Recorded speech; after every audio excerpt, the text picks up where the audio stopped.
खुदा यीशु मसीह के मधुर नाम में सबको जय मसीह की। दाऊद प्रेयर टावर के वसीले से आज शाम की आराधना शुरू करते हैं। शुरुआत में हम अपने आंखों को बंद करेंगे, अपने सर को झुकाएंगे खुदा की हुजूरी में और प्रार्थना में जाएंगे। हमारे अनुग्रहकारी दयालु और सामर्थी पिता परमेश्वर, प्यारे प्रभु यीशु मसीह, हम आपका धन्यवाद करते हैं प्रभु आज के इस दिन के लिए। पिता परमेश्वर, आपने एक बार फिर हम सब के जीवनों में ये दिन जोड़ा प्रभु कि हम सब आपके पवित्र भवन दाऊद प्रेयर टावर जो आपके द्वारा निर्धारित किया गया प्रभु, यहाँ पर उपस्थित होकर पिता परमेश्वर आपकी हम सिताइश कर सके प्रभु, आपके स्तुति में गीतों को गा सके, आपके पवित्र वचन को पढ़ सके प्रभु, और इन वचनों के द्वारा प्रभु हम दूसरों को भी आपके नजदीक लाने का एक माध्यम बन सके। पिता परमेश्वर, हम पूरी आराधना को प्रभु आपके हाथों में सौंपते हैं। आज हमारी जो मैम यहाँ से आपके वचन को प्रसारित करेंगी पिता परमेश्वर, उनको हम पूरी तौर से आपके हाथों में सौंपते हैं प्रभु। वो नहीं बल्कि इनके द्वारा आप हम सबसे बात करने पाए प्रभु। हम प्रार्थना करते हैं इस संस्था के लिए प्रभु, जिन्होंने ये अवसर दिया आगरा मसीह मंडली ने, कि उनके पेज से हम लोग जुड़ सके प्रभु। इनको ब्लेस करें, आशीषित करें, और इनके साथ जितने तमाम लोग जुड़े हुए हैं प्रभु, हर एक पर आपके हाथ को चाहते हैं प्रभु। अपनी आराधना को आपके हाथों में सौंपते हैं। प्रार्थना प्रभु यीशु मसीह के नाम से मांगते हैं, सुने और दया से कबूल करें, आमीन। आइए हम लोग शुरुआत में गीत गाएंगे। गीत का नंबर है 56।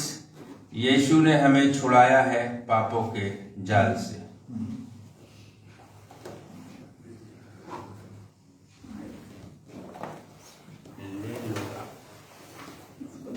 ऐसे लगे ग्रुप गा रहा है ना, 2-4 लोग इकट्ठा होकर के गाओ।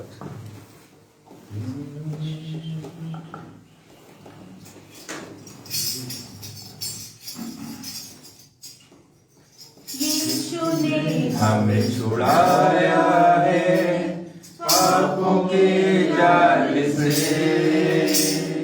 यीशु ने हमें बचाया है शैतान के जाल से।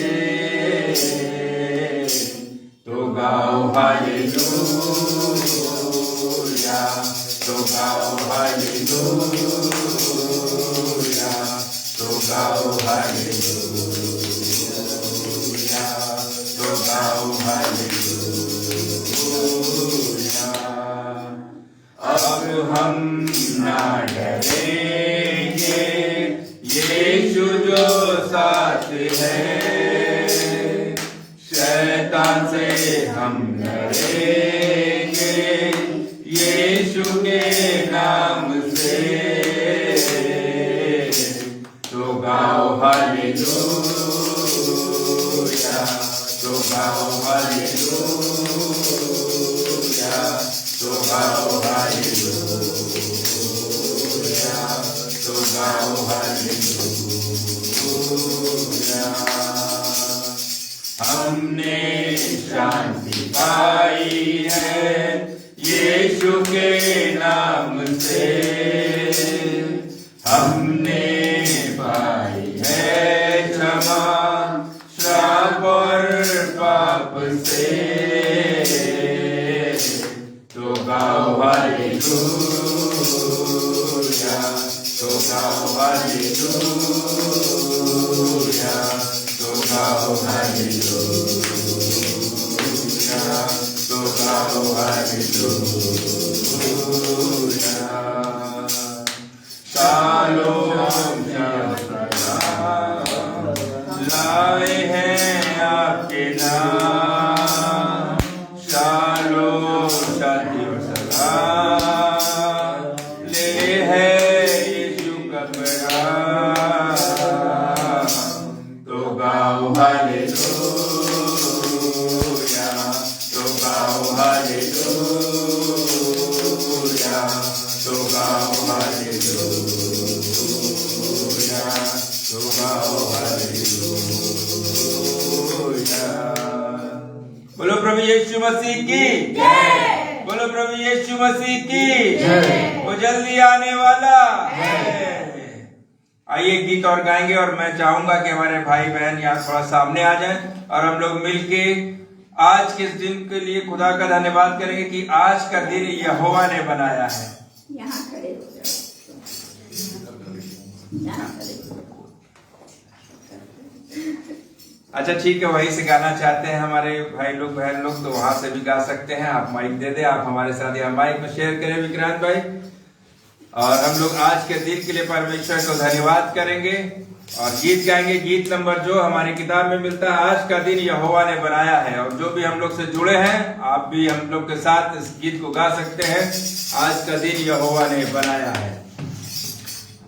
आज का दिन यहोवा ने बनाया है, हम इसमें आनंदित हो, आनंदित हो। आज का दिन यहोवा ने बनाया है, हम इसमें आनंदित हो, आनंदित हो। प्रभु को महिमा मिले, चाहे हो मेरा अपमान। प्रभु को महिमा मिले, चाहे हो मेरा अपमान। वो बड़े मैं घटू, रहे उसी का ज्ञान। वो बड़े मैं घटू, रहे उसी का ज्ञान। दिन यहोवा ने बनाया है, हम उसमें आनंदित हो, आनंदित हो। स्तुति प्रशंसा करे, क्यों ना कुछ होता रहे। स्तुति प्रशंसा करे, क्यों ना कुछ होता रहे। उसको हम आते रहे, चाहे जहाँ भी रहे। उसको हम आते रहे, चाहे जहाँ भी रहे। आज का दिन यहोवा ने बनाया है, हम इसमें आनंदित हो, आनंदित हो। तेरे पास मुझको है तुझसे यार, आता हूँ तेरे पास मुझको है तुझसे यार। मुझको कबूल कर ले, पापों से शुद्ध कर दे। मुझको कबूल कर दे, पापों से शुद्ध कर दे। आज का दिन यहोवा ने बनाया है, हम इसमें आनंदित हो, आनंदित हो। जीवन से ज्योति जले, जीवन ये ऐसा बने। जीवन से ज्योति जले, जीवन ये ऐसा बने। ज्योति में जल हम सके, यही दुआ है तुझसे। ज्योति में जल हम सके, यही दुआ है तुझसे। आज का दिन यहोवा ने बनाया है, हम इसमें आनंदित हो, आनंदित हो। आज का दिन यहोवा ने बनाया है, हम इसमें आनंदित हो, आनंदित हो। Praise the Lord. Praise the Lord. Praise the Lord. ये समय होगा कि हम लोग आज पास्टर नूरा के द्वारा उत्तरवादी पाठ पढ़ेंगे।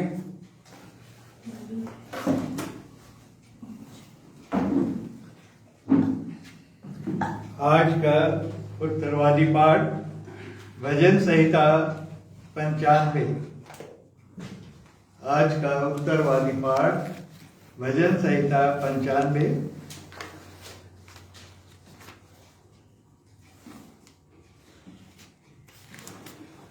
आओ हम यहोवा के लिए ऊंचे स्वर से गाएं, अपने उद्धार की चट्टान का जय जयकार करें।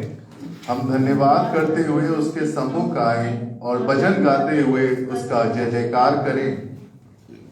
क्योंकि यहोवा महान ईश्वर है और सब देवताओं के ऊपर महान राजा है। पृथ्वी के स्थान उसी के हाथ में है और पहाड़ों की चोटियां भी उसी की हैं। समुद्र उसका है और उसी ने उसको बनाया और स्थल भी उसी के हाथ का रचा है। आओ हम झुककर दंडवत करें और अपने कर्ता यहोवा के सामने घुटने टेकें। क्योंकि वही हमारा परमेश्वर है और हम उसकी चराई की प्रजा और उसके हाथ की भेड़ें हैं। भला होता है कि आज तुम उसकी बात सुनते। अपना अपना हृदय ऐसा कठोर मत करो जैसा मरीबा में व मस्सा के दिन जंगल में हुआ था। जब तुम्हारे पुरखाओं ने मुझे परखा, उन्होंने मुझको जांचा और मेरे काम को भी देखा। 40 वर्ष तक मैं उस पीढ़ी के लोगों से रूठा रहा और मैंने कहा, ये तो भरमाने वाले मन के हैं और इन्होंने मेरे मार्गों को नहीं पहचाना।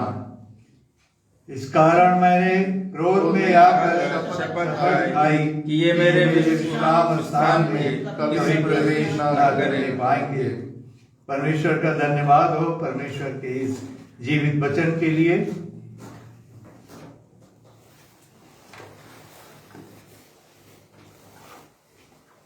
Thank you pastor.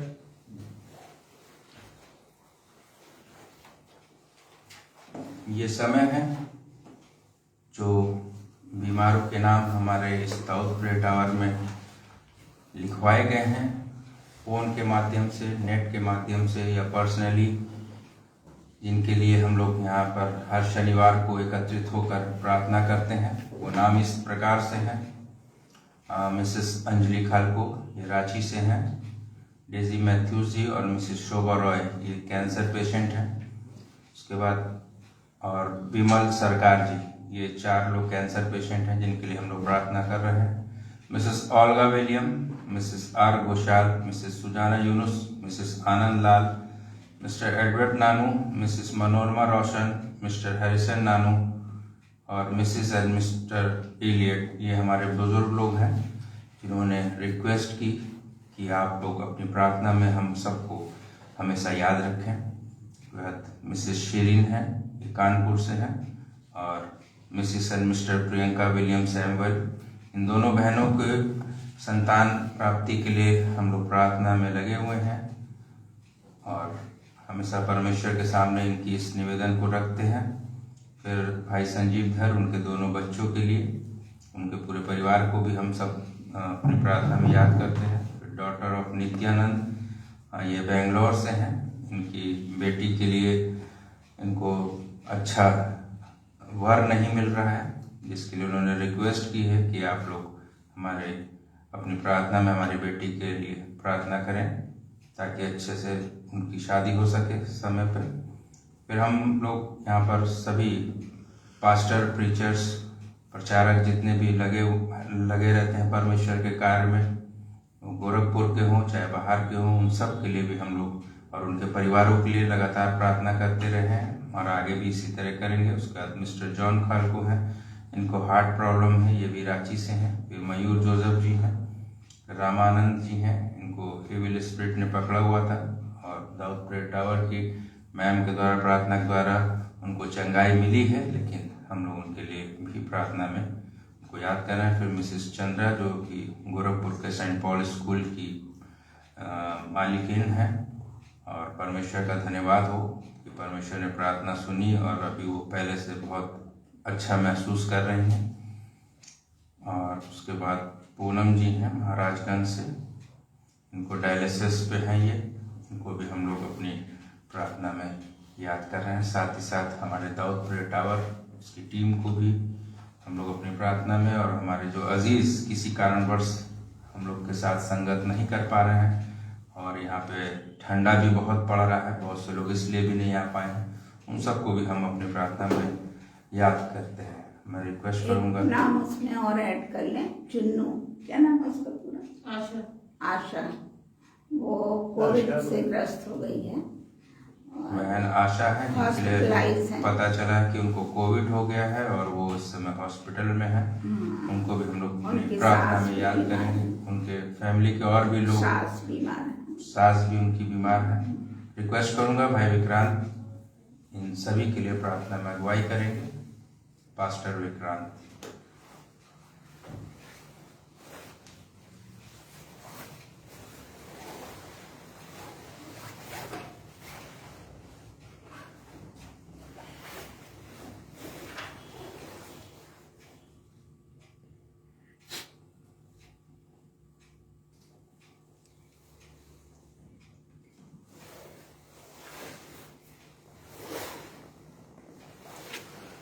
बहुत से प्रार्थना निवेदन हैं और लगातार हम लोग प्रार्थना करते रहते हैं, क्योंकि प्रार्थना ही है जो हमें परमेश्वर के मार्ग पे ले जाने में हमारे लिए अवसर होती है। और साथ ही साथ ये वो पेट्रोल है, जैसे कि गाड़ी में जब पेट्रोल पड़ता है तभी गाड़ी चलती है, तो एक मसीही का जीवन जब प्रार्थना से शुरू होता है तभी वो आगे की ओर बढ़ता है। तो ये आवश्यक है कि हम निरंतर प्रार्थना करते रहें। परमेश्वर का वचन भी ये बताता है कि जागते रहो और प्रार्थना करते रहो। तो हमें जागते रहना है और प्रार्थना करते रहना है। आइए हम प्रार्थना में जाते हैं। धन्यवाद के साथ पिता परमेश्वर, आज की इस संध्या में आपके सम्मुख हम सब उपस्थित हैं। धन्यवाद देते हैं पिता परमेश्वर कि हमें आपने जिंदों की जमीन पे रखा पिता परमेश्वर। और पिता परमेश्वर ये सुअवसर दिया कि हम इस समय में जो आपके लिए हमने निर्धारित किया है, उस समय में बहुत से लोगों के लिए इन प्रार्थना निवेदनों को आपके सम्मुख रख सकते हैं।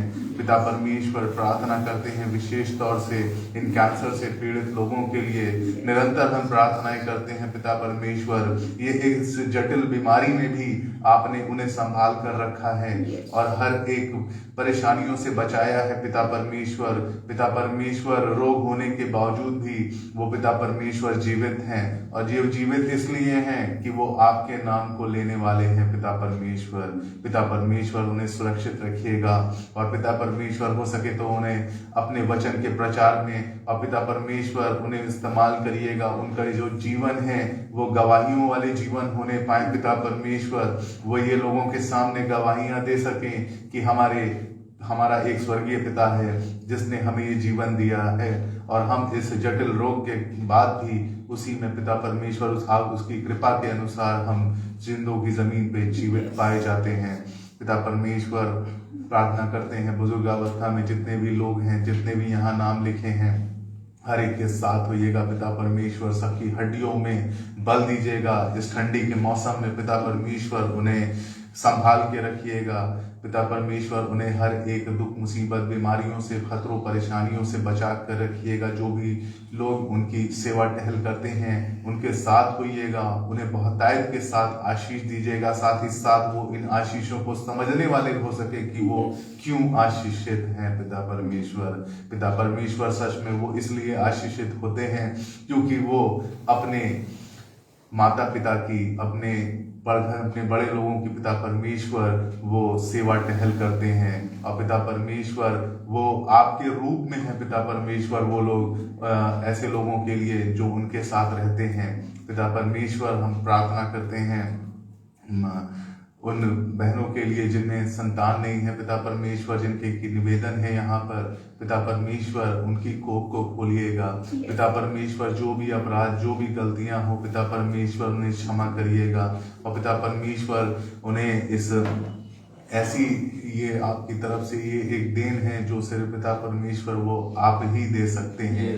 अगर आपके द्वारा अगर किसी की कोख बंद हो तो वो नहीं खोल सकती पिता परमेश्वर, लेकिन खोलने वाले सिर्फ आप हैं। और पिता परमेश्वर, हम विश्वास के साथ प्रार्थना करते हैं कि उनकी इस प्रार्थनाओं को, जो जिस विश्वास के साथ उन्होंने यहाँ पे उस निवेदनों को दिया है, उसे आप सुनिएगा पिता परमेश्वर, और उसे कबूल करिएगा। पिता परमेश्वर, प्रार्थना करते हैं भाई संजीव के और उनके पूरे परिवार के लिए। उनके साथ होइएगा, उनकी कमाई में, उनके हर एक बातों में पिता परमेश्वर उनके आत्मिक जीवन में उन्नति दीजिएगा। और पिता परमेश्वर उनका पूरा परिवार आपके नाम को आगे बढ़ाने वाला हो सके, उनके पुत्र, उनके आगे के वंशज पिता परमेश्वर आपके नाम को आगे फैलाने वाले हो सके। पिता परमेश्वर प्रार्थना करते हैं भाई नित्यानंद की बेटी के विवाह के लिए उनके भी साथ होइएगा। जो उचित उस वधु के लिए आपने चयनित कर रखा है, निश्चित दिन आने पे उसे जोड़ा जाना तय है। पिता परमेश्वर प्रार्थना करते हैं भाई जॉन खालको के लिए जिनके हार्ट में प्रॉब्लम है, उनके साथ होइएगा। पिता परमेश्वर आपने इस शरीर के हर एक अंग को बनाया है और हर एक अंग को आप जानते हैं। पिता परमेश्वर प्रार्थना करते हैं भाई मयूर के लिए, उनके साथ होइएगा। जो भी उनको परेशानी है, जो भी दिमागी समस्या है, पिता परमेश्वर उनके दिमाग को पूरी तरीके से आप नया कर दीजिएगा। पिता परमेश्वर भाई रामानंद के लिए प्रार्थना करते हैं, उनके साथ पिता परमेश्वर आपका पवित्र आत्मा हर समय संगति करने पाए वो, और पिता परमेश्वर जो भी दुष्ट की शक्तियां परेशान करती हैं वो हमेशा के लिए पिता परमेश्वर उनसे आजाद होने पाए। पिता परमेश्वर प्रार्थना करते हैं बहन पूनम के लिए, जिनको ये विश्वास है कि एक सारी किडनियां खराब होने के बावजूद भी वो इसलिए जीवित हैं क्योंकि आपने उन्हें संभाल रखा है। वो ठीक से उठकर बैठ नहीं पाती, अपने से बिना किसी के सहारे के वो बैठ नहीं पाती, लेकिन वो जिंदा है तो आप में है पिता परमेश्वर। और पिता परमेश्वर ऐसे जीवनों को पिता परमेश्वर गवाहियों का जीवन बना दीजिएगा।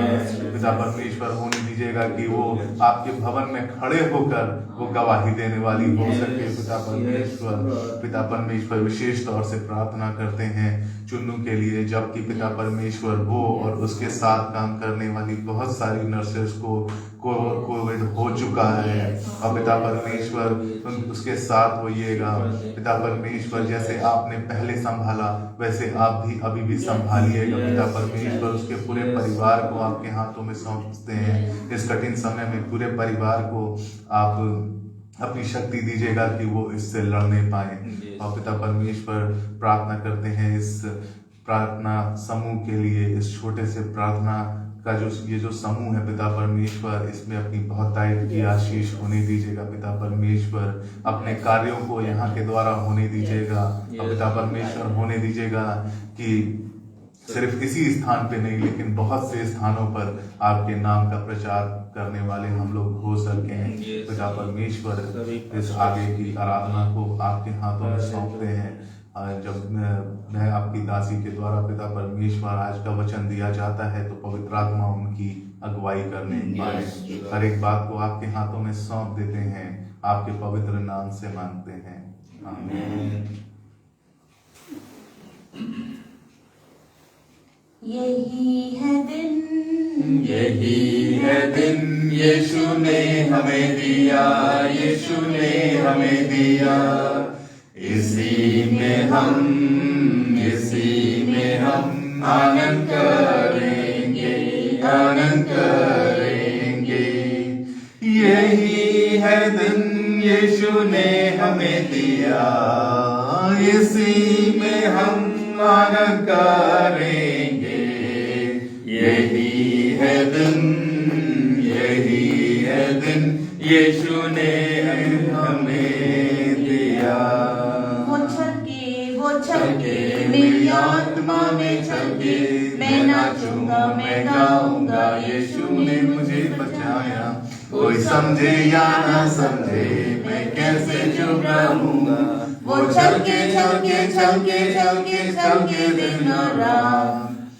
तो आइए अब ये समय है कि हम गाते रहिए। तो ये समय है जब हम परमेश्वर के वचन की ओर जाएंगे और परमेश्वर की दासी के द्वारा इस समय परमेश्वर का वचन दिया जाएगा।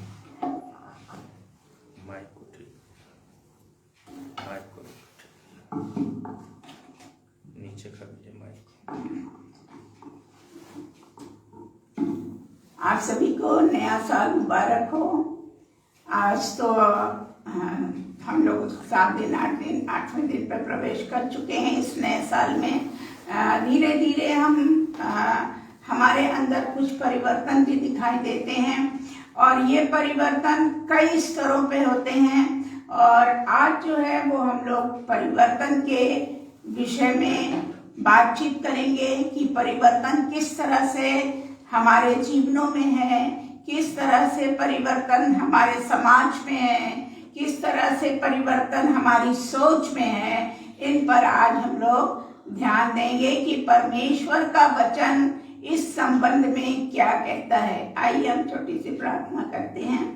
धन्यवाद यीशु, धन्यवाद आपके चरणों में आए हैं प्यारे प्रभु जी। ये वचन हम ना बोले पर आप बोले और ये वचन प्रभु लोगों के हृदयों में कार्य करे और हम अपने आप में, अपने जीवन में और अपने आस पड़ोस में, अपने समाज में किस तरह से परिवर्तन ला सकते हैं, इस पे प्यारे प्रभु जी आप हम लोगों के साथ साथ हो। आपका वचन जो हम लोगों को बताता है उसके अनुसार हम लोग कार्य करने वाले हों। धन्यवाद यीशु लोगों की उपस्थिति के लिए कि आप लोगों को लेकर आए, क्योंकि प्रभु जी तेरे वचन सुनने और प्रार्थना करने और प्यारे प्रभु जी तेरे वचन को लोगों को बताने का कार्य जो आपने दिया है उसमें दाऊद प्रेयर टावर की टीम प्यारे प्रभु जी लगी हुई है ताकि उसके द्वारा आत्माएं जीती जाएं जो कि आपने हम लोगों को कार्य दिया है। धन्यवाद हो प्रभु, सारी महिमा आपको देते हैं, आपके पवित्र नाम से मांगते हैं, आमीन। तो अभी जैसे हमने आपसे बात किया कि हमारे जीवन में, हमारे आसपास बहुत सारे जो है परिवर्तन होते हैं। तो अगर हम अपने शारीरिक परिवर्तन के ऊपर ही ध्यान दें तो क्या है, जब हम लोग अपने माता के गर्भ में ही थे, जिस समय कि हम पैदा भी नहीं हुए थे, तभी से प्रभु परमेश्वर ने हम लोगों को अपने हाथों में रखा था और हमारी रक्षा और रखवाली की थी। इस संबंध में अगर हम देखें तो भजन संहिता 139, 15 और 16 में किस प्रकार लिखा है कि प्रभु कैसे हम लोगों की रक्षा और करता और हम लोगों को निरंतर वो हमारे शरीर में जो परिवर्तन होंगे उस पर वो कैसे हमको रखता है। जैसे जब मैं गुप्त में बनाया जाता था, जब एक बच्चा माँ के गर्भ में बढ़ रहा है तो हम और आप उसे नहीं देख सकते, वो छुपा हुआ है। लेकिन हमारा परमेश्वर क्या कह रहा है, जब मैं गुप्त में बनाया जाता था और पृथ्वी के नीचे स्थानों में रचा जाता था, तब मेरी हड्डियां तुझसे छिपी नहीं थी। जी आप ये मत सोचिए कि हम कुछ भी कर लेंगे तो हमारे परमेश्वर को पता नहीं चलेगा, बिल्कुल अनहोना है, क्योंकि वो तो हमारी हड्डी हड्डी को जांचता है, वो तो हमारे गूदे गूदे को जांचता है। तो उस समय जब हम माँ के गर्भ में थे तभी उसने अपना चित्त हम पर लगाया था। तेरी आंखों ने मेरे बेडौल तत्व को देखा। आप जानते हैं, जो लोग साइंस पढ़े हैं और जानते भी हैं, वो लोग जानते हैं कि किस तरह से एक बच्चा बनता है। पहले उसका एक बेडौल तत्व होता है, फिर धीरे धीरे उसके अंग बनते हैं और तेरे सब अंग जो दिन दिन बनते जाते हैं वे रचे जाने से पहले तेरी पुस्तक में लिखे हुए हैं। जी आपने बहुत बार सुना होगा कि परमेश्वर की पुस्तक में हम सबका नाम लिखा है और हम जो कुछ भी करते हैं वो सारा वहां पर लिखा जाता है और न्याय के दिन जो है वो पुस्तक खोली जाएगी और हमारे कार्यों के अनुसार हर एक का न्याय होगा। तो इसलिए जिस समय बच्चा माँ के गर्भ में होता है उसी समय उसका नाम परमेश्वर की पुस्तक में लिख लिया जाता है। अगर हम देखें कि जब बच्चा इस पृथ्वी पर आ जाता है, जब उसका जन्म होता है तो क्या होता है, उस बच्चे को हम लोग इन्फेंट कहते हैं या नवजात शिशु कहते हैं। और उसके लिए परमेश्वर ने क्या लिखा है, भजन संहिता 139:5 में आप देखें तो वहां लिखा है, तूने मुझे आगे पीछे घेर रखा है और अपना हाथ मुझ पे रखे रहता है। जिस समय वो बच्चा इस धरती पर आता है, इस दुनिया में आता है, उस समय से परमेश्वर का हाथ उस पर बना रहता है और उसको, उस बच्चे को चारों तरफ से घेरे रहता है। देखिए परमेश्वर का आश्वासन कितना सच्चा है। वो हमेशा जो है हम लोगों के साथ साथ रहता है। इसके बाद जब बच्चा 2 या 3 वर्ष का होता है, जिसे शैशवावस्था कहते हैं, उस समय क्या है, उसके बाद फिर बच्चा और बड़ा होता है 4 से 8 साल का। तो देखिए परमेश्वर उस समय क्या कह रहा है। भजन संहिता 127:3 में लिखा है, देखो लड़के यहोवा के दिए हुए भाग हैं। जी, जो बच्चे हैं, जो परमेश्वर इस दुनिया में जिन बच्चों को दे रहा है, तो वो बच्चे किसके भाग हैं? परमेश्वर के भाग हैं। हम परमेश्वर से अलग नहीं हैं, हम परमेश्वर के एक भाग हैं। गर्भ का फल उसकी ओर से प्रतिफल है। अभी हम लोग जब प्रार्थनाएं कर रहे थे, तो हम लोग प्रार्थना कर रहे थे अपनी 2 बहनों के लिए, जिनको कि परमेश्वर से हम आशीष मांग रहे थे कि हम लोगों को, उन बहनों को परमेश्वर जो है गर्भ का फल दे और उनको संतान का सुख दे। तो प्रभु के लिए कोई काम असंभव नहीं है। प्रभु सारे कार्यों को करने वाला हमारा जीवता परमेश्वर है। कभी कभी हमारी ही गलतियों के कारण जो है कुछ इस तरह से हो जाता है कि हमारा आगे का कार्य रुक जाता है, लेकिन वो हमारा जीवता परमेश्वर है, जिसके लिए कोई काम असंभव नहीं है।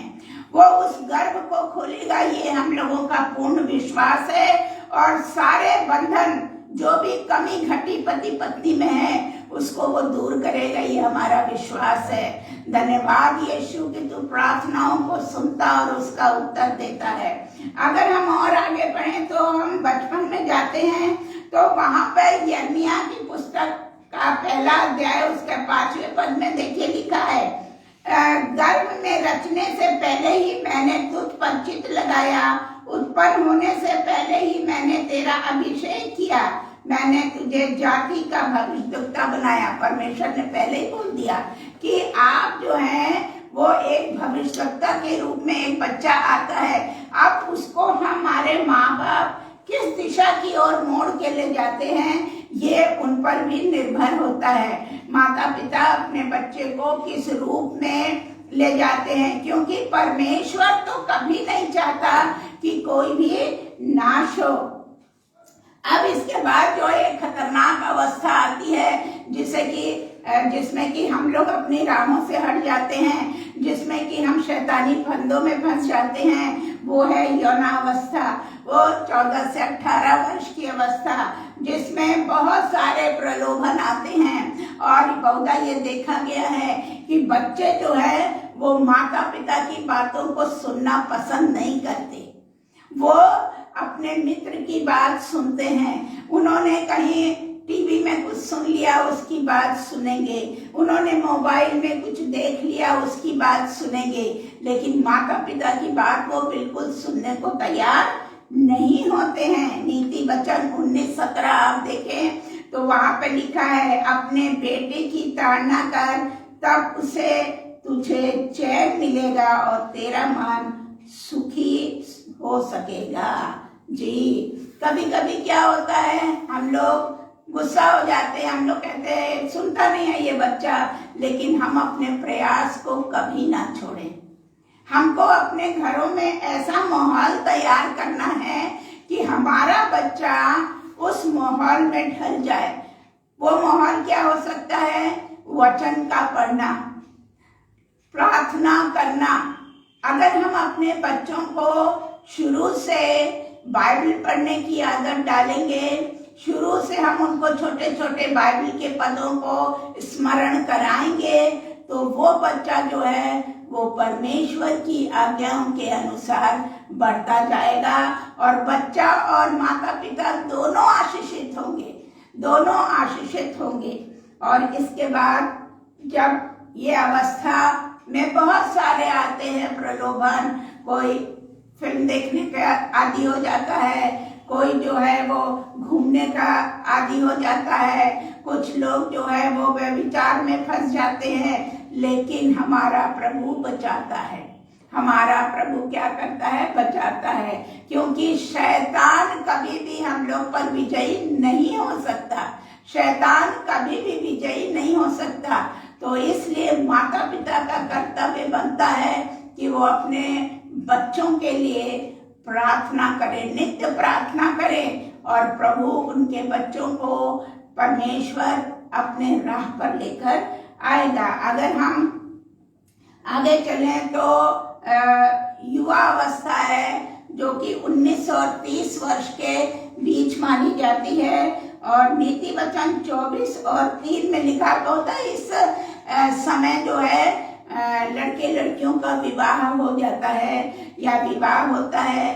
तो इस समय उनको किस तरह से अपने घर को स्टैब्लिश करना है, किस तरह से अपने परिवार को जोड़कर एक दूसरे को प्रेम देना है और अपने से बड़ों का आदर करना है, ये शायद इस विवाह के बाद होता है। बहुत सारी परेशानियां होती हैं। लड़का और लड़की, सेटल मैरिज में लड़का और लड़की दो परिवेश में पले होते हैं। जब वो एक साथ आते हैं तो उनमें बहुत सारी कठिनाइयां होती हैं एडजस्टमेंट में। लेकिन अगर आप पति पत्नी परमेश्वर के चरणों में आएंगे तो परमेश्वर किसी भी तरह की परेशानियां शैतान के द्वारा नहीं लाने देगा, और हमेशा अपने कार्यों को पत्नी अपने पति के लिए प्रार्थना करे, पति अपने पत्नी के लिए प्रार्थना करे। और मैं विश्वास के साथ कहती हूँ कि वो परिवार, वो घर परमेश्वर के द्वारा आशीषित होगा। अगर नीति वचन हम देखें 24:3 तो वहाँ लिखा है, घर बुद्धि के द्वारा बनता है और समझ के द्वारा स्थिर रहता है। हो सकता है कि क्रोध, मनुष्य है, क्रोध आ जाता है, शैतान तो चाहता है कि हम क्रोध करें, लेकिन हमको शायद उस समय ध्यान देना है कि क्या हमको क्रोध करना उचित है, क्योंकि बाइबल बताती है कि क्रोध जो है सब पापों की जड़ है। तो हम जितना हो सके क्रोध में न पड़ने पाए और हम परमेश्वर के चरणों में आए, परमेश्वर से कहें, प्रभु मेरे इस क्रोधी स्वभाव को आप बदल दें, और प्रभु आपके इस क्रोधी स्वभाव को बदलेगा। अगर आप 2 तीमुथियुस 2:22 देखें तो वहां लिखा है, जवानी की अभिलाषाओं से भाग। बहुत सारी अभिलाषाएं आप अच्छी तरह से जानते हैं, बहुत सारी आजमाइशें आती हैं। तो वचन क्या कहता है? जवानी की अभिलाषाओं से भाग, और जो शुद्ध मन से प्रभु का नाम लेता है उनके साथ धर्म और विश्वास और प्रेम और मेल मिलाप का पीछा कर। जी, ये हमें प्रेम का पीछा करना है। धर्म का, धर्म से मतलब ये नहीं है ईसाई धर्म, धर्म से मतलब हमारे कर्तव्यों को परमेश्वर के अनुसार करना, हमें विश्वास करना है परमेश्वर पर, और मेल मिलाप करना है आपस में। आप इस तरह से हम जो है अपने जीवन को एक अच्छे रास्ते पर लेकर चलेंगे। इसके बाद आता है 31 ईयर्स से लेकर 50 ईयर्स तक। ये जो है ये मध्य अवस्था कहलाती है, और इस समय जो है हम कुछ जो है दूसरी दिशा को मुड़ जाते हैं। नीति वचन में लिखा है 27:2 में, तेरी प्रशंसा लोग करे तो करे, परंतु तू अपने आप अपनी प्रशंसा नहीं करना। तुझे लोग सराहें तो सराहें, परंतु तू अपनी सराहना ना करना। अभी चंद प्रार्थना सभा शुरू होने से पहले बातचीत हो रही थी, तो इसमें ये बात आई थी कि हम लोग अपने आप अपनी प्रशंसा करने लगते हैं। हम लोग सोचते हैं कि हम सबसे अच्छे हैं। नहीं, हमसे अच्छे लोग हैं, हमसे अच्छे ज्ञानी लोग हैं, हमसे अच्छे बाइबल जानने वाले हैं, हमसे अच्छे प्रार्थना करने वाले हैं। तो हमें क्या है, किसी तरह से अपनी बड़ाई नहीं करनी है। नीति वचन 1:10 में लिखा है, ए मेरे पुत्र, यदि पापी लोग तुझको फुसलाए तो उनकी बात ना माना। देखिए परमेश्वर भी बोल रहा है हमसे कि विभिन्न तरह से, अरे क्या है, आओ थोड़ा सा जुआ खेल लो, आओ थोड़ी सी ही तो मैं पीना है, साथ में बैठ के पी लेते हैं। इस तरह से बहुत सारे ऐसे लोग हैं जो आपको क्या करेंगे, आपको फुसलाएंगे, आपसे कहेंगे अरे ऐसा कर लो, उससे कुछ नहीं होता। कौन से तुम्हारी मम्मी देख रही है, कौन से तुम्हारे पापा देख रहे हैं, कौन सा तुम्हारे चर्च के लोग देख रहे हैं कि तुमने इन कामों को किया है। कभी कभी हम लोग ऐसे कामों को करते हैं शैतान के फंदे में फंसकर, जो कि हमारे जीवन को बर्बाद कर देते हैं, जो कि हमें परमेश्वर के पथ से हटा देते हैं। अगर हम नीति वचन 3:1 देखें तो वहां इस प्रकार से लिखा है, हे मेरे पुत्र मेरी शिक्षा को ना भूलना। देखिए परमेश्वर कितना प्यार करता है, उसने हमें रचा है, उसने हमें बनाया है और उसका प्रेम ही सबसे सच्चा है। उसका प्रेम परमेश्वर का सबसे सच्चा है और वो बार बार हमें पवित्र शास्त्र बताता है कि हमें उसके प्रेम को भूलना नहीं है। अपने हृदय में मेरी आज्ञाओं को रख छोड़। आप जानते हैं कि परमेश्वर ने हम लोगों को कितनी आज्ञाएं दी हैं, 10 आज्ञाएं।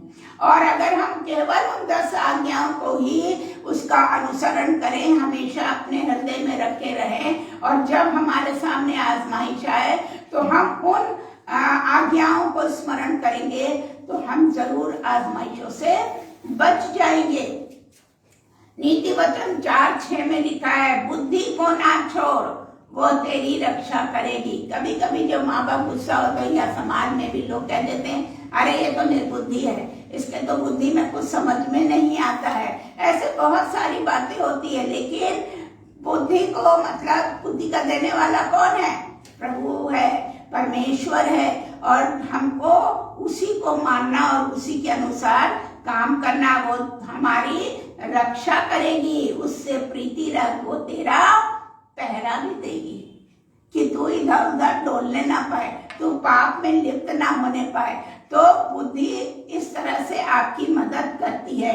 अगर हम पहला पत्रस उसका 5 पद देखें तो वहां इस प्रकार लिखा है, इसी प्रकार है नव युवकों तुम भी प्राचीनों के अधीन रहो। जैसा मैंने पहले बताया कि बच्चे जब युवा अवस्था में आ जाते हैं तो माता पिता का बिल्कुल कहना नहीं मानना चाहते हैं। वो सोचते माँ बाप मेरे सबसे बड़े दुश्मन हो गए हैं। तो लेकिन परमेश्वर का वचन देखो उनको ताड़ना दे रहा है, उनको कह रहा है, क्या कह रहा है? इसी प्रकार से है नव युवकों, जो जवान बच्चे हैं, तुम भी प्राचीनों के अधीन। प्राचीन मतलब जो उनसे बड़े हैं, जो वृद्ध हैं, जो परमेश्वर के सेवक हैं, उनके अधीन रहने के लिए बता रहा। वरन तुम सबके सब एक दूसरे की सेवा के लिए दीनता से कमर बांधे रहो। जी, हम लोगों को अपने बच्चों को इस तरह से तैयार करना है कि हमारे बच्चे दूसरों की मदद करें। वो कब करेंगे? जब आपको मदद करते देखेंगे तो वो भी मदद करने की दिशा में चल पड़ेंगे, क्योंकि परमेश्वर अभिमानियों का विरोध करता है परंतु दीनों पर अनुग्रह करता है। जी, परमेश्वर भी जानता है हम कितना भी छिपा ले माँ बाप से, अपने दोस्तों से, अपने पास्टर से, लेकिन कुछ भी छिपता नहीं है, क्योंकि परमेश्वर सब कुछ जानता है। अब आ गई हम लोगों की जिस अवस्था में मैं और मिस्टर नूरा है, रेवरेंड नूरा है, ये वृद्धावस्था है, इसमें हम लोग पहुंच गए। ये परमेश्वर की आशीष है। और यहाँ पर समोपदेशक 9 और 7 में लिखा है, अपने मार्ग पर चला जा। जी, हम लोगों ने जो परमेश्वर के मार्ग पर चलना शुरू किया है, हम उस पर चलते जाएं, ऐसा परमेश्वर का वचन कह रहा है। चला जा, अपनी रोटी आनंद के साथ खाया कर। हमें ये नहीं परवाह है कि अरे हमको बहुत अच्छी रोटी मिले, बहुत अच्छा मीट मिले, बहुत अच्छी चीजें हो। नहीं, हमें जो भी हमारे पास है उसको हम आनंद पूर्वक उसको एंजॉय करें, उसको आनंद पूर्वक खाएं। और परमेश्वर कहता है कि मन में सुख मान कर अपना इसमें दाक मधु का है, पर दाक मधु ही जरूरी नहीं है। आप जिस चीज का भी आप सेवन करें उसको आनंद पूर्वक करें, क्योंकि परमेश्वर तेरे कामों से प्रसन्न हो चुका। उसका आश्वासन है कि परमेश्वर हम लोगों के कामों से प्रसन्न है। और परमेश्वर बार बार हम लोग को चिताता रहता है। ऐसा नहीं है कि बूढ़े लोग गलती नहीं करते हैं। कभी कभी बूढ़े लोग क्या है, बच्चों को भी डांट देते हैं, बच्चों को बुरा जरूर लगता है, लेकिन वो उनका कार्य है, क्योंकि अगर ऐसा वो नहीं करेंगे तो परमेश्वर भी उनसे नाराज होगा। जो काम तुझे मिला है, देखिए परमेश्वर कह रहे हैं, जो काम तुझे मिला है उसे अपनी शक्ति भर करना। जब तक तुझे जीवन मिले, जब तक तुझे शक्ति मिले, तब तक तू परमेश्वर के वचन को पढ़ना और लोगों को बताना, क्योंकि अधोलोक में जहां तू जाने वाला है, देखिए ये भी हम लोगों को पवित्र शास्त्र बता रहा है, ना काम, ना युक्ति, ना ज्ञान और ना बुद्धि है, सब खत्म हो जाएगा। तो इसलिए हम लोगों को जब पृथ्वी पर परमेश्वर ने रखा है तो हम लोगों को उसके अनुसार ही अपना जीवन निभाना है। अगर हम समुपदेशक 12:1 देखें तो वहाँ इस प्रकार से लिखा है, अपनी जवानी के दिनों में अपने सृजनहार को स्मरण कर। सृजनहार मतलब बनाने वाले को। हम लोग को बनाया कौन है? परमेश्वर। तो इसलिए हमें उसे स्मरण रखना है। तो ये तो एक तरह का परिवर्तन हुआ, जो जब बच्चा वुम्ब में आता है, गर्भ में आता है, से लेकर वृद्धावस्था तक, जब तक प्रभु उसको जीवन देता है इस पृथ्वी पे, तब तक का परिवर्तन के बारे में हम लोग ने बात की। पर दूसरा परिवर्तन मानसिक परिवर्तन है, सोच का परिवर्तन है। सोच में बदलाव है, समझ में बदलाव है, सुख और दुख और क्लेश इन सब से परिपूर्ण हमारा जीवन चलता रहता है। लेकिन क्या है, वो खेदित मन वालों को चंगा करता। अगर हम दुखी हैं तो और बीमार हैं तो वो हमें चंगा करता और अपने शोक का मरहम पट्टी बांधता। और यदि हम बहुत दुखी हैं तो हमारे ऊपर वो मरहम पट्टी बांधता है। भजन संहिता 147 और 3 में इस प्रकार से लिखा है। आगे हम देखें तो वो मनुष्य के मन में बहुत सी क्या होती है, कल्पनाएं कि हम ये भी कर लेंगे, हम वो भी कर लेंगे, हम वो भी कर लेंगे, ऐसा करेंगे तो बहुत अच्छा होगा, वैसा करेंगे तो बहुत अच्छा होगा। तो मनुष्य के मन में बहुत सी कल्पनाएं होती हैं, परंतु जो युक्ति यहोवा करता है वही स्थिर रहती है। जी, तो हमें कुछ भी कार्य करने से पहले परमेश्वर के सम्मुख उसको रखना है। प्रभु जी, हम लोग ये चाहते हैं, हम इस तरह से कार्य करना चाहते हैं और परमेश्वर आपकी युक्ति को सफल करेगा। अगर हम लोग इब्रानियों में चलें तो वहां 13:5 में इस प्रकार लिखा है, तुम्हारा स्वभाव लोभ रहित हो। बहुत लोगों के पास बहुत कुछ होता है, लेकिन फिर भी उनकी दृष्टि क्या है, दूसरों की चीजों पे लगी रहती है। अरे ये भी अगर मेरे पास हो जाता तो अच्छा था, वो भी अगर मेरे पास हो जाता तो अच्छा था, उसके पास ऐसा कैसे हो गया, उसको कैसे ऐसा मिल गया। ऐसे बहुत सारी चीजें हम लोगों के दिमाग में घूमती रहती हैं। और यहाँ लिखा है, तुम्हारा स्वभाव लोभ रहित हो और जो तुम्हारे पास है उसी पर संतोष करो। जी, प्रभु ने अगर हमें साग रोटी दिया है तो हम उसको आनंद से खाएं। प्रभु ने हमें अगर 2 कपड़े दिए हैं तो हम उसको आनंद से धोकर पहने। प्रभु ने अगर हमको एक छोटा घर दिया है तो हम उसमें आनंद से रहें, क्योंकि प्रभु हमारे साथ सदैव रहता है। उसी पर संतोष करना है हमें। जो प्रभु ने हमें दिया है उस पर हमें संतोष करना, किसी चीज की लालच नहीं करनी है, क्योंकि उसने आप ही कहा है, मैं तुझे कभी ना छोड़ूंगा और ना कभी तुझे त्यागूंगा। हम कितनी भी कठिन अवस्था में हो जाए, हम वूम से लेकर हम वृद्धावस्था तक क्यों ना आ जाए, पर प्रभु परमेश्वर कभी हम लोग को नहीं छोड़ेगा और ना वो कभी त्यागेगा। ये उसका वायदा है, ये उसका वायदा है। यशाया 46:4 को हम देखें तो वहां तो बूढ़ों के लिए लिखा है, क्या लिखा है? तुम्हारे बुढ़ापे में भी मैं वैसा ही बना रहूंगा। मतलब जैसा तुमको मैं वूम से लेकर, गर्भ से लेकर इतने सालों तक तुमको मैं लेकर आया, वैसे मैं तुम्हारे बुढ़ापे में भी तुम्हारे साथ बना रहूंगा और तुम्हारे बाल पकने के समय तक तुम्हें उठाए रहूंगा। प्रभु का धन्यवाद हो कि प्रभु का ये वायदा सच्चा है। वृद्ध लोग एकदम चिंता न करें कि वो किस तरह से उनका बुढ़ापा जाएगा, क्योंकि प्रभु कहता है मैं तुम्हारे साथ हूँ, मैं तुमको उठाए रहूंगा, मैंने तुम्हें बनाया है, तुम्हें लिए फिरता रहूंगा, मैं तुम्हें उठाए रहूंगा और छुड़ाता रहूंगा। अगर हम किसी पाप में पड़ जाते हैं तो भी प्रभु हमें छुड़ा लेता है। अगर हम किसी बीमारी में हो जाते हैं तो भी परमेश्वर उन बीमारियों से हमें छुटकारा दिला देता है।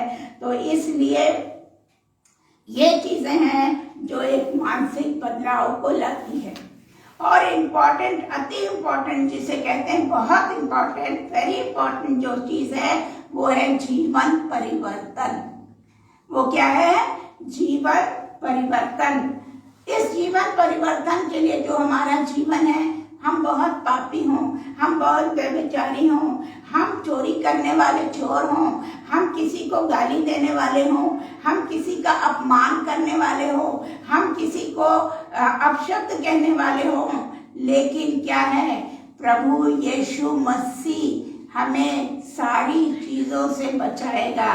वो अब कैसे बचाएगा? वो तब बचाएगा जब हम अपनी गलतियों को मान लेंगे, जब हम अपने पाप को मान लेंगे, तो प्रभु यीशु मसीह हमें पापों से छुटकारा देगा। जब हम प्रभु यीशु मसीह पे विश्वास करेंगे और पापों को छोड़ देंगे और प्रभु यीशु को ग्रहण करेंगे, तो प्रभु हमारे सारे पापों से हमको मुक्त करेगा। और जब हम मान लेते हैं तो क्या है? हम उन चीजों को छोड़ देते हैं और तब हम प्रभु के नाम का बपतिस्मा लेते हैं। और प्रभु लेकिन उसके साथ साथ हमें बताता भी है कि हमें क्या करना है? वचन को पढ़ना है और प्रार्थना को करना है, क्योंकि ये दोनों एक संबंधित है। ये दोनों, बाइबल का वचन का पढ़ना मतलब हम प्रभु हमसे बात कर रहा है, और जब हम प्रार्थना करते हैं तो हम प्रभु से बात करते हैं। तो ये दो तरफा है कम्युनिकेशन, और जब हम इसको करेंगे तो प्रभु हमारे साथ सदैव बना रहेगा। और यूहन्ना 3:3 को हम देखें तो वहाँ इस प्रकार लिखा है, यीशु ने निकोदेमस से कहा, मैं तुमसे सच सच कहता हूँ, यदि कोई नए सिरे से ना जन्मे तो परमेश्वर का राज्य नहीं देख सकता। जी, इसलिए हम लोग को नए सिरे से जन्म लेना अति आवश्यक है। अब बहुत से लोग कहते हैं कि विश्वास कर लिया हमने, हम वचन पढ़ने लगे, हमने जो है वो प्रार्थना करनी शुरू कर दी, तो अब हमें बपतिस्मा लेने की क्या जरूरत है? तो बपतिस्मा इसलिए लिया जाता है, जिस तरह से हम जब पानी में डुबाए जाते हैं तो हमारे अपराध, हमारे पाप उस पानी में रह जाते हैं, और जब हम ऊपर आते हैं तो हम एक नया जीवन पाते हैं। तो इसलिए ये भी इसी क्रम में करना अति आवश्यक है। यूहन्ना 3:5 में लिखा है, यीशु ने कहा, मैं तुमसे सच सच कहता हूँ, जब तक कोई मनुष्य जल और आत्मा से न जन्मे वो परमेश्वर के राज्य में प्रवेश नहीं कर सकता। इसलिए आत्मा से जन्म लेना मतलब परमेश्वर के साथ जुड़कर परमेश्वर की आज्ञा के अनुसार अपना जीवन निर्वाह करना है।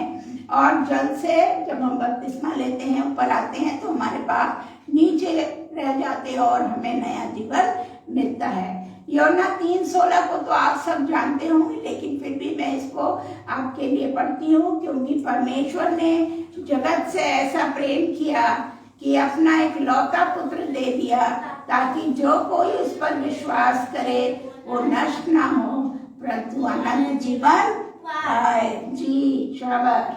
तो ये बहुत जरूरी है हमें, हम लोग के बच्चे जब छोटे होते हैं तो हम उनको ये पद को रटवाते हैं।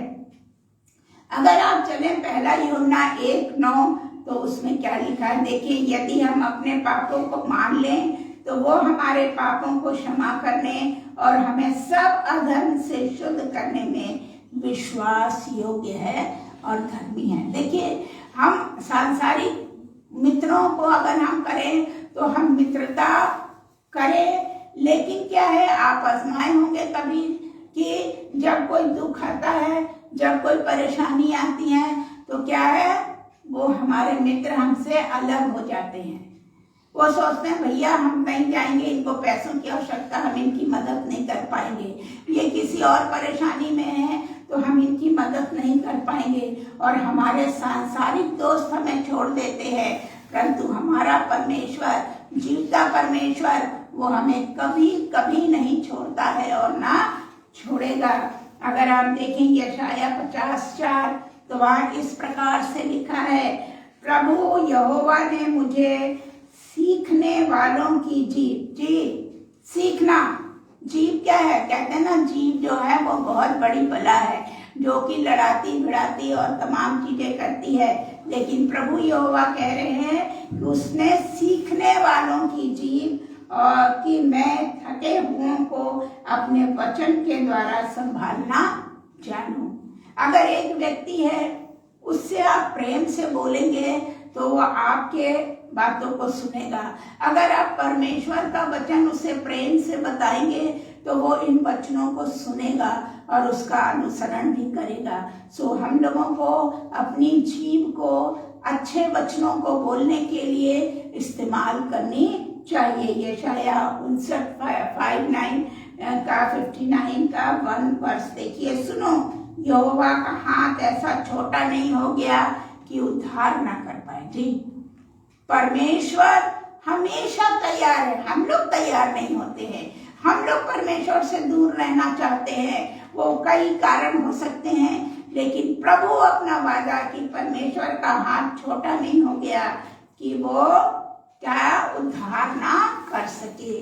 नीति वचन 18:16 में भी इसी प्रकार से लिखा है, भेंट मनुष्य के लिए मार्ग खोलता है। देखिए, आपने सुना होगा कि प्रभु यीशु मसीह ने पवित्र आत्मा दिया और उसके बाद उसने हम लोगों को काम सौंपा कि हम लोगों तक जाएं, भेंट करें, मुलाकात करें और मुलाकात करके उनको परमेश्वर का वचन बताएं, और वो जब विश्वास करते हैं तो उनको प्रभु के नाम से बपतिस्मा भी दें।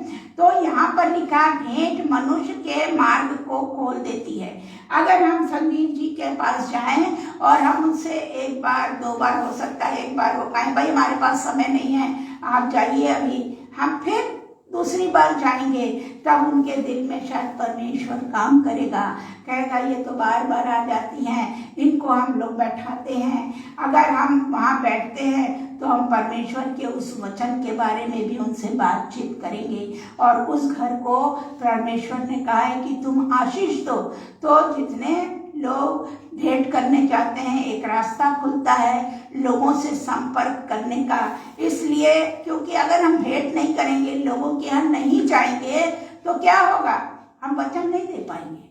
हम किसको बताएंगे, दीवार को नहीं, हमें लोगों से भेंट करना है और उसे बड़े लोगों के समान, और इससे हम बड़े छोटे सभी लोगों के पास क्या करते हैं, पहुंचते हैं। अगर हम देखें फिलिपियों 4:13 तो उसमें साफ लिखा है, जो मुझे सामर्थ्य देता है उसमें मैं सब कुछ कर सकता हूँ। मतलब प्रार्थना भी कर सकता हूँ, मैं उनसे गीत भी गा सकता हूँ, मैं उनके घर भेंट करने भी जा सकता हूँ। इस तरह से परमेश्वर जो है, अगर हम परमेश्वर को ग्रहण कर लेंगे, अगर हम परमेश्वर के अनुसार चलने लगेंगे, तो आप जिसके लिए प्रार्थना करेंगे, जो परमेश्वर ने बहुत सारे हम लोगों को दान दिए हैं, तो हो सकता है किसी को दान मिला हो कि बीमारों के लिए चंगाई का दान हो, किसी को मिला हो कि दुष्ट आत्माएं निकालने का दान हो, किसी को मिला हो पवित्र वचन को सुनाने का दान हो।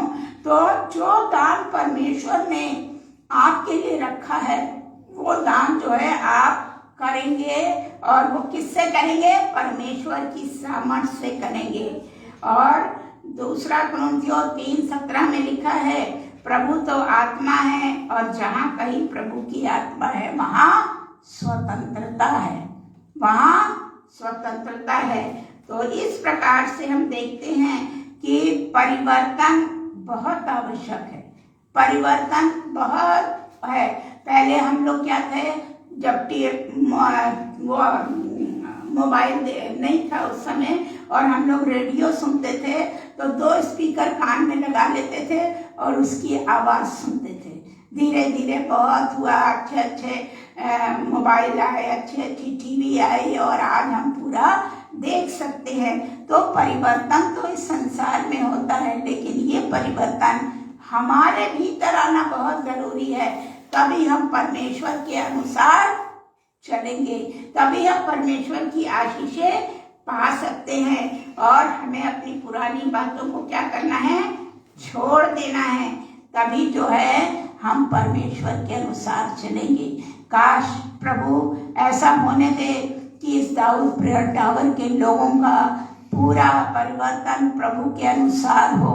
हम लोगों के वचन को बताने वाले हों, हम लोगों के वचन को लोगों तक ले जाने वाले हों और साथ ही साथ लोगों से जाकर भेंट करने वाले हों।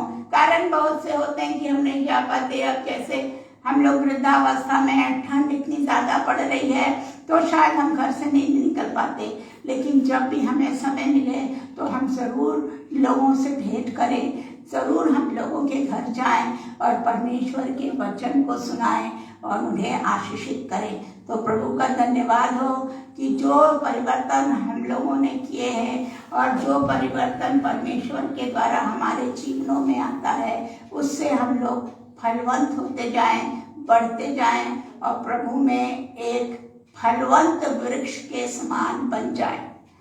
धन्यवाद।